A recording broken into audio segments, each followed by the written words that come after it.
암 걸린 며느리 혼자 두고 시댁으로 도망간 남편, 완치 후 꽃 들고 나타나자 한 말. 1장. 평범한 시작. 저는 지은이라고 합니다. 1985년에 태어나 평범한 회사원으로 살았죠. 2010년대 초반 25살에 도현이라는 남자를 만나 결혼했어요. 도현은 따뜻하고 다정한 사람이었습니다. 그래서 그의 어머니도 비슷할 거라고 생각했죠. 하지만 시댁에 들어가는 순간 제 생각이 얼마나 순진했는지 깨달았어요. 시어머니 박정숙 씨는 첫날부터 명확하게 선을 그었습니다. 며느리는 집안의 그림자야. 남자는 기둥이고 여자는 그림자라는 걸 명심해. 저는 그 말을 듣고 가슴이 답답했습니다. 하지만 새 가족이니까 적응해야겠다고 생각했어요. 도현도 저에게 이해해달라고 했죠. 우리 어머니 성격이 좀 그래. 시간이 지나면 괜찮아질 거야. 시어머니는 제가 밥을 차려도 설거지를 해도 청소를 해도 흡족해하지 않았어요. 항상 뭔가 부족하다며 핀잔을 주었습니다. 이런 것도 제대로 못하면서 어떻게 우리 집 며느리라고 하니? 저는 점점 작아졌어요. 회사에서는 능력 있는 직원이었는데 집에서는 늘 실수투성이인 며느리가 된 기분이었습니다. 도현은 제가 힘들어할 때마다 위로해 주었어요. 그래서 저는 참았습니다. 사랑하는 남편을 위해서라면 할 수 있을 것 같았죠. 시어머니도 언젠가는 저를 인정해 주실 거라고 믿었어요. 결혼 초기에 시어머니가 자주 하시던 말이 있었어요. 내 아들은 이 집안의 기둥이야. 기둥이 튼튼해야 집이 무너지지 않는 법이거든. 저는 그때 이 말이 훗날 얼마나 아이러니하게 될지 몰랐습니다. 기둥이라던 남편이 가장 먼저 무너질 줄은 상상도 못했어요. 매일매일 똑같은 일상이 반복됐습니다. 새벽에 일어나 밥을 짓고 시어머니 기분을 살피고 도현이 출근한 후에는 혼자 집안일을 하고 저는 점점 지쳐갔어요. 친구들은 신혼이니까 행복하겠다며 부러워했지만 저에게 신혼이라는 건 그저 견뎌내야 할 시간일 뿐이었습니다. 도현과 둘이서만 있을 때는 좋았지만 시어머니가 계신 집에서는 늘 긴장했어요. 그래도 저는 희망을 놓지 않으려 했습니다. 언젠가는 진짜 가족이 될 수 있을 거라고 시어머니도 저를 딸처럼 여겨주실 거라고 믿었죠. 하지만 운명은 저에게 전혀 다른 시나리오를 준비하고 있었어요. 평범하다고 생각했던 제 인생에 거대한 파도가 몰려오고 있었습니다. 그것도 제가 상상할 수 없을 만큼 크고 무서운 파도가 말이에요. 2장. 병의 그림자. 결혼한 지 2년이 지났을 때였어요. 몸이 자꾸 아팠습니다. 처음에는 단순히 피로하다고 생각했어요. 시댁 생활이 스트레스였으니까요. 하지만 몸무게가 계속 빠지고 열이 자주 났어요. 도현이 병원에 가보라고 했을 때도 저는 괜찮다며 미뤘습니다. 시어머니에게 혹시라도 약골이라는 소리를 들을까봐 무서웠거든요. 그런데 어느 날 갑자기 쓰러졌어요. 화장실에서 의식을 잃었는데 다행히 도현이 빨리 발견해서 병원에 갈 수 있었습니다. 검사 결과가 나오던 날 저는 혼자 진료실에 앉아 있었어요. 도현은 회사 일 때문에 오지 못했거든요. 의사 선생님이 심각한 표정으로 말씀하시더군요. 악성 종양이 발견됐습니다. 암입니다.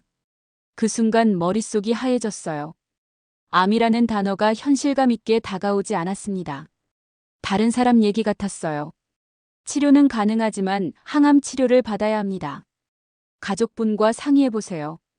집에 돌아가는 길이 너무 멀게 느껴졌어요. 도현에게 어떻게 말해야 할지, 시어머니는 어떤 반응을 보일지 두려웠습니다. 도현에게 말했을 때 그는 충격을 받았어요. 얼굴이 새하얗게 변하더니 한동안 말을 못했습니다. 지은아, 괜찮아. 우리가 함께 이겨낼 수 있어.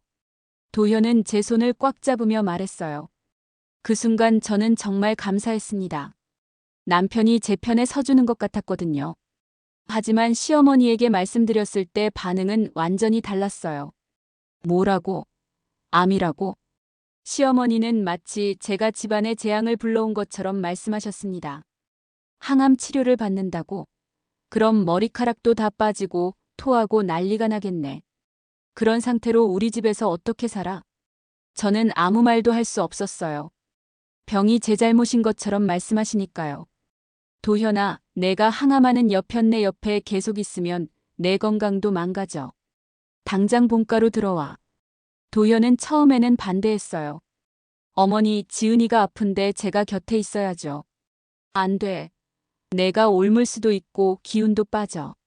치료 끝날 때까지는 따로 살아야 해. 저는 도현이 어머니 말에 맞서기를 기대했습니다. 이번만큼은 제 편에 서주기를 바랐어요. 하지만 며칠 고민하던 도현은 결국 항복했어요. 지은아, 미안해. 조금만 참아줘. 치료 끝나면 다시 함께 살 수 있어. 그날 밤 도현은 짐을 싸서 시댁으로 갔습니다. 저는 홀로 남겨졌어요. 암 진단을 받고 가장 무서워하고 있을 때 가장 가까운 사람들이 저를 버린 기분이었습니다. 혼자 남은 집에서 저는 울었어요. 목이 쉴 때까지 울었습니다. 왜 저에게 이런 일이 생겼는지, 왜 가족들은 저를 외면하는지 이해할 수 없었어요. 3장. 홀로 싸우는 나날. 항암 치료가 시작됐어요. 병원은 차갑고 무서운 곳이었습니다. 주사 바늘이 들어갈 때마다 온몸이 떨렸어요. 첫 번째 항암 치료 후 부작용이 시작됐어요. 메스꺼움과 구토가 계속됐습니다. 음식 냄새만 맡아도 토할 것 같았어요. 머리카락도 하나둘씩 빠지기 시작했죠. 거울을 볼 때마다 낯선 사람을 보는 것 같았어요. 살은 빠지고 얼굴은 창백하고 머리카락은 성그러졌습니다. 예전의 제 모습을 찾을 수 없었어요. 도현은 일주일에 한두 번 병원에 왔어요. 하지만 오래 머물지는 못했습니다. 시어머니가 빨리 오라고 전화를 하시거든요. 지은아, 좀 더 있고 싶은데 어머니가. 도현은 미안한 표정을 지으며 말했어요. 하지만 결국 매번 먼저 떠났습니다. 저는 점점 서운함이 쌓여갔어요. 그러던 어느 날 병원 식당에서 한 남자분을 만났습니다. 수혁이라는 분이었는데 동네에서 약국을 운영한다고 하더군요. 많이 힘드시죠? 항암 치료받으시는 것 같은데. 수혁 씨는 자연스럽게 말을 걸어왔어요. 처음에는 경계했지만 그분은 진심으로 걱정해주는 것 같았습니다. 혼자 치료받으시는 건가요? 아니요, 남편이 있어요. 그런데 요즘 바빠서. 저는 변명처럼 말했어요. 남편이 저를 버렸다고 말하기는 부끄러웠거든요. 수혁 씨는 그 이후로도 가끔 병원에서 마주칠 때마다 안부를 물어봤어요. 때로는 영양제를 가져다 주기도 했습니다. 사람은 혼자가 아닙니다. 곁을 지켜주는 사람이 언젠간 나타나죠. 수혁 씨의 말은 저에게 작은 위로가 됐어요. 하지만 동시에 슬프기도 했습니다. 곁을 지켜줘야 할 사람은 남편인데 지금 제 곁에는 낯선 사람만 있으니까요. 항암 치료를 받으면서 저는 많이 생각했어요. 결혼이 뭔지, 가족이 뭔지에 대해서요. 아플 때 곁에 있어주는 게 진짜 사랑이 아닐까 싶었습니다. 도현이 병원에 올 때마다 저는 기대했어요. 이번에는 오래 있어주겠지. 이번에는 시어머니 말을 거부하고 저를 택해주겠지 하고요. 하지만 매번 실망만 했습니다. 도현은 항상 시간에 쫓기는 듯 서둘렀고 시어머니 전화가 오면 즉시 자리를 떴어요. 지은아, 조금만 더 참아. 치료 끝나면 다 괜찮아질 거야. 도현은 항상 같은 말만 반복했어요. 하지만 저는 점점 그 말이 공허하게 느껴졌습니다. 정말 치료가 끝나면 모든 게 괜찮아질까요? 밤에 혼자 누워있으면 무서웠어요. 죽을 수도 있다는 생각이 들면 심장이 두근거렸습니다. 그럴 때마다 도현이 있었으면 좋겠다고 생각했어요. 하지만 도현은 시댁에서 편안히 잠들고 있겠죠. 항암 치료 3개월째 저는 완전히 달라져 있었어요. 몸무게는 10kg이나 빠졌고 머리카락은 거의 다 빠졌습니다. 거울 속의 제 모습이 유령 같았어요. 그래도 저는 포기하지 않으려 했어요. 살아야겠다는 생각만으로 버텼습니다.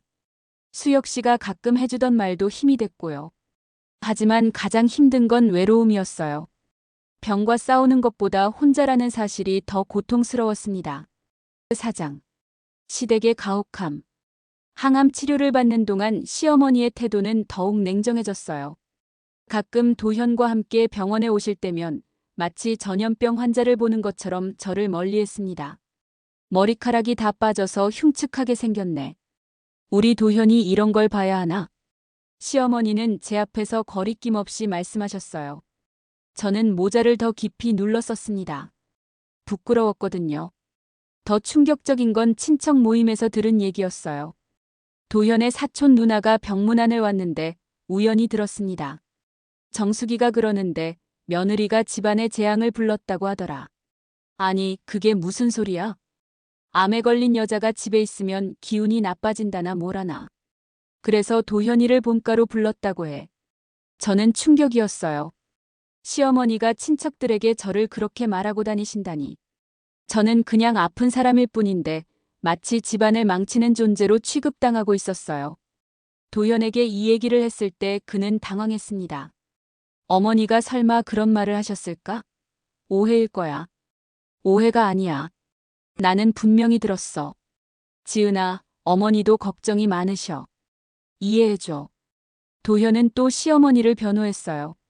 저는 정말 화가 났습니다. 왜 항상 어머니 편만 들까요? 그럼 나는 이해해주는 사람이 없어. 저는 울먹이며 말했어요. 하지만 도현은 그냥 한숨만 쉬었습니다. 시어머니는 도현에게 계속 압박을 가했어요. 내가 병원에 너무 자주 가는 것 같다. 회사 일에 지장이 있으면 어떡해? 지은이가 혼자 있으면 불안해해요. 그럼 뭐 어쩌라고? 자기가 선택한 인생 아니야? 결혼할 때 건강한 사람인 줄 알았는데 이런 병을 숨기고 있었을 줄이야. 저는 이 말을 전해 들었을 때 너무 억울했어요. 암이 제가 원해서 생긴 병인가요? 결혼 전에 알았다면 숨겼을 이유가 있나요? 도현은 시어머니와 저 사이에서 갈등했어요. 하지만 결국 선택은 항상 시어머니 쪽이었습니다. 지은아, 조금만 참아줘. 어머니가 화나면 집안 분위기가 안 좋아져. 그럼 내가 화나는 건 상관없어. 그게 아니라. 도현은 말을 흐렸어요. 결국 저는 혼자 참아야 한다는 얘기였습니다. 시어머니의 가혹함은 점점 심해졌어요. 제가 완치되면 다시 돌아올 수 있을 거라고 생각했는데 그런 희망조차 꺾으려 하셨습니다. 항암 치료한 여자가 나중에 아이도 제대로 낳을 수 있을까? 우리 집 대를 이을 손자는? 시어머니는 마치 저를 결함 있는 상품 취급하셨어요. 저는 점점 자존감이 바닥으로 떨어졌습니다. 그래도 저는 희망을 놓지 않으려 했어요. 치료가 끝나면 완치되면 시어머니도 마음을 바꾸시겠지 하고요. 하지만 현실은 제 생각보다 훨씬 잔혹했습니다. 가족이라고 생각했던 사람들이 저를 가장 아프게 만들고 있었어요. 그래도 다행히 제 곁에는 친정 이모가 있었습니다. 선영 이모는 제가 암 진단을 받았다는 소식을 듣고 바로 달려왔어요. 5장. 작은 빛. 친정 이모 선영은 저에게 구원과도 같은 존재였어요. 경제적으로 넉넉하지는 않았지만 마음만은 세상에서 가장 따뜻한 분이었습니다. 지은아, 이모가 왔다. 이모가 병원에 나타났을 때 저는 울음이 터져버렸어요. 오랫동안 혼자 견뎌왔던 마음이 한순간에 무너져 내렸습니다. 왜 이제 와서 말했어? 진작 얘기했으면 이모가 처음부터 함께했을 텐데. 이모는 저를 꼭 안으며 울었어요. 저도 이모 품에서 한참을 울었습니다. 진짜 가족의 따뜻함이 이런 거구나 싶었어요. 시댁에서는 뭐 하고 있어? 며느리가 이렇게 아픈데. 이모는 화가 나셨어요. 하지만 저는 시댁 얘기를 자세히 하고 싶지 않았습니다. 부끄러웠거든요. 이모는 그날부터 거의 매일 병원에 나왔어요. 제가 먹기 쉬운 음식을 해와서 먹여주고 밤에는 병실에서 함께 잤습니다. 이모, 이러면 이모도 힘드실 텐데요. 뭔 소리야? 가족끼리 힘든 게 어디 있어? 지은이가 나을 때까지 이모가 곁에 있을게. 이모의 말에 저는 또 눈물이 났어요. 가족이라는 이유로 저를 외면한 사람들과 달리 이모는 진짜 가족처럼 저를 대해주셨거든요. 수혁 씨도 이모와 만나면서 더 자주 병원에 나타났어요. 때로는 영양제를, 때로는 소화가 잘 되는 음식을 가져다 주셨습니다. 이모님, 지은 씨 많이 좋아지신 것 같아요. 수혁 씨는 이모에게 말했어요. 실제로 이모가 곁에 있으니 제 상태가 좋아졌습니다. 마음이 안정되니 몸도 따라오는 것 같았어요. 세 사람이 함께 있을 때가 제일 편안했어요. 이모는 옛날 얘기를 해주시고 수혁 씨는 병원 생활에 대한 조언을 해주셨습니다. 마치 진짜 가족 같았죠. 지은이는 혼자가 아니야. 우리가 있잖아. 이모가 제 손을 잡으며 말씀하셨을 때 저는 뭔가 깨달았어요. 가족이라는 건 피로 연결된 사람들만이 아니라 진심으로 서로를 아끼는 사람들이구나 하고요. 도현이 병원에 왔을 때 이모와 수혁 씨를 보고 당황했어요. 자기 자리를 다른 사람들이 대신하고 있다는 사실을 깨달은 것 같았습니다. 이모님, 그동안 지은이 돌봐주셔서 감사합니다. 도현은 머리를 숙여 인사했어요. 하지만 이모의 반응은 차가웠습니다. 감사는 무슨. 가족이 가족 돌보는 게 당연한 거지. 이모의 말에는 은근한 비난이 섞여 있었어요. 도현도 그걸 알았을 겁니다. 얼굴이 빨개지더군요. 수혁 씨는 도현에게 정중하게 말했어요. 지은 씨가 정말 대단한 분이에요. 이렇게 힘든 상황에서도 포기하지 않고 열심히 치료받고 계시거든요. 도현은 그저 고개만 끄덕였어요. 뭐라고 대답해야 할지 모르는 것 같았습니다. 저는 이모와 수혁 씨가 있을 때와 도현이 있을 때의 제 기분이 완전히 다르다는 걸 깨달았어요. 이모와 수혁 씨와 함께 있을 때는 마음이 편안하고 희망적이었어요. 하지만 도현과 있을 때는 왠지 불편하고 서먹했습니다. 남편보다 낯선 사람들이 더 가족 같다는 게 슬픈 현실이었어요. 하지만 그 사람들 덕분에 저는 다시 살아갈 힘을 얻을 수 있었습니다. 해시태그 6장. 기적 같은 순간. 항암 치료 6개월 후 드디어 검사 결과를 기다리는 날이 왔어요. 저는 이모와 함께 진료실에 앉아 있었습니다. 심장이 터질 것처럼 뛰었어요. 의사 선생님이 웃는 얼굴로 말씀하셨어요. 축하합니다. 완치 판정입니다. 그 순간 저는 꿈을 꾸는 것 같았어요. 정말 믿을 수 없었습니다. 이모는 제 손을 꼭 잡으며 같이 울었어요. 지은아, 해냈다. 정말 해냈어. 이모의 목소리가 떨렸어요. 저도 울면서 웃었습니다. 드디어 이 길고 힘든 시간이 끝났구나 싶었어요. 수혁 씨에게 소식을 전했을 때도 정말 기뻐해 주셨어요. 정말 다행입니다. 지은 씨가 얼마나 열심히 치료받으셨는지 제가 다 봤거든요. 완치 소식을 들은 도현은 꽃다발을 들고 병원에 왔어요. 오랜만에 보는 환한 웃음이었습니다. 지은아, 정말 다행이야. 이제 다시 함께 살 수 있겠네. 하지만 저는 이상하게 기쁘지 않았어요. 도현이 꽃다발을 건넬 때 제 마음은 차가웠습니다. 고마워. 하지만 지금은 받고 싶지 않아. 도현이 당황했어요. 완치됐는데 왜 이런 반응을 보이는지 이해할 수 없다는 표정이었습니다. 지은아, 무슨 일이야? 기뻐해야 할 일 아니야? 기쁘긴 해. 하지만 너와 함께 기뻐하고 싶지는 않아. 저는 차갑게 말했어요. 도현은 더욱 당황했습니다. 지은아, 그동안 내가 부족했던 건 알아. 하지만 이제 다시 시작할 수 있잖아. 다시 시작하다니? 넌 끝난 적이 있었어? 저의 말에 도현은 할 말을 잃었어요. 저는 그동안 참아왔던 마음을 쏟아냈어요. 내가 가장 무서웠을 때 넌 어디 있었어? 내가 죽을지도 모른다고 떨고 있을 때. 넌 어머니 집에서 편안히 잠들고 있었잖아. 도현은 아무 말도 할 수 없었어요. 사실이니까요. 지은아, 내가 잘못했어.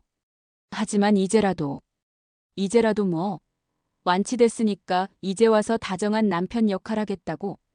저는 웃었어요. 씁쓸한 웃음이었습니다. 넌 내가 아플 때는 없었어. 그럼 내가 나을 때도 없어도 돼. 도현은 한참 서 있다가 결국 꽃다발을 들고 나갔어요. 저는 그 뒷모습을 보며 아무것도 느끼지 못했습니다. 사랑도 미안함도 그리움도 없었어요. 이모가 걱정스러운 표정으로 물었어요. 지은아, 정말 괜찮겠니? 그래도 남편인데. 이모, 남편이라는 건 이름뿐이에요. 진짜 남편이라면 제 곁에 있어야 했어요. 저는 확신에 차서 말했어요. 6개월 동안 혼자 싸우면서 깨달은 진실이었습니다. 완치 판정을 받았지만 저는 집으로 돌아가지 않았어요. 이모 집에서 지내기로 했습니다.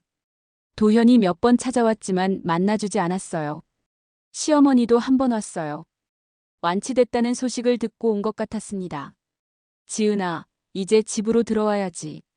치료도 끝났으니까. 하지만 시어머니의 말투는 여전히 차가웠어요. 마치 고장났던 물건이 수리돼서 다시 쓸 수 있게 됐다는 식이었습니다. 아니에요. 저는 더 이상 그 집 며느리가 아니에요. 시어머니는 놀란 표정을 지었어요.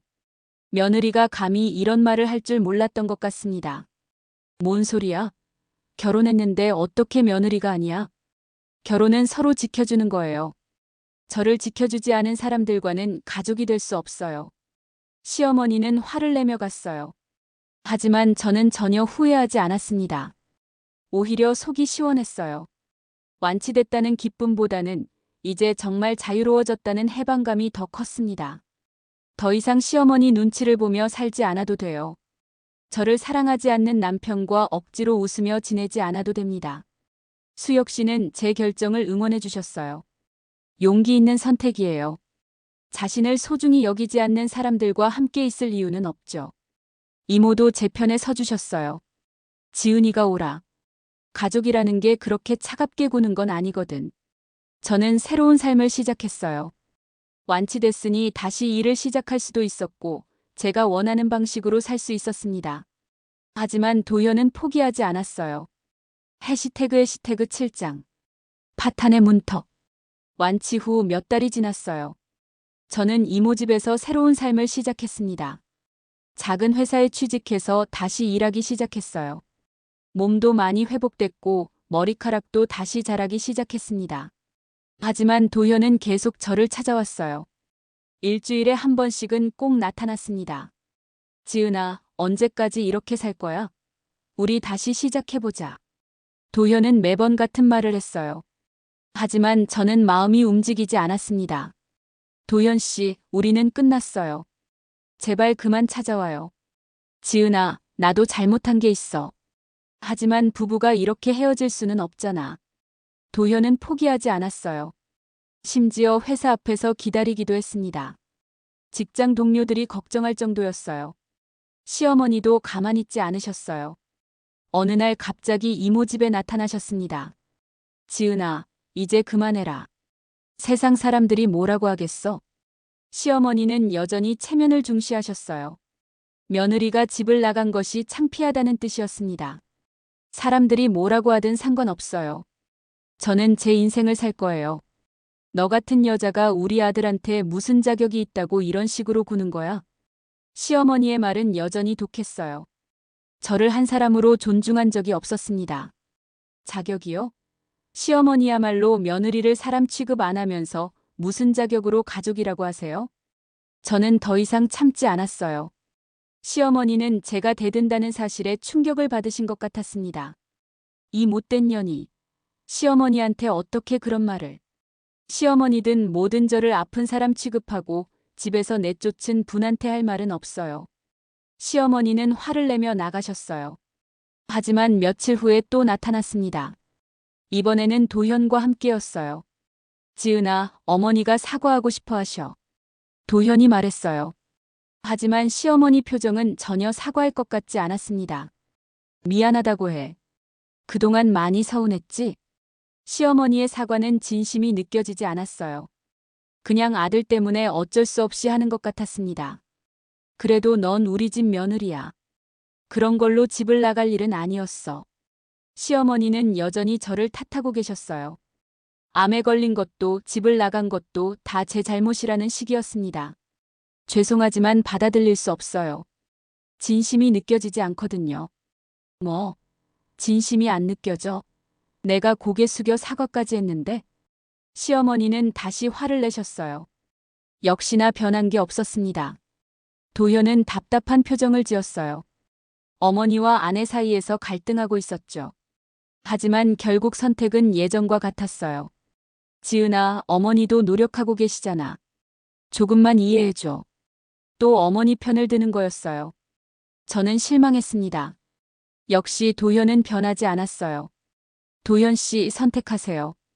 어머니와 저 중에 누가 더 중요한지. 지은아, 왜 그렇게 극단적으로 생각해? 다 가족인데. 가족이면 아픈 사람을 돌봐야 하는 거 아니에요? 가족이면 서로 지켜줘야 하는 거 아니에요? 도현은 대답하지 못했어요. 할 말이 없었던 거죠. 저는 이제 정말 끝내고 싶어요. 이혼해요. 제가 이혼을 말했을 때 도현과 시어머니는 깜짝 놀랐어요. 설마 그런 말까지 할 줄 몰랐던 것 같습니다. 지은아, 이혼은 너무 심한 거 아니야? 심하다고요?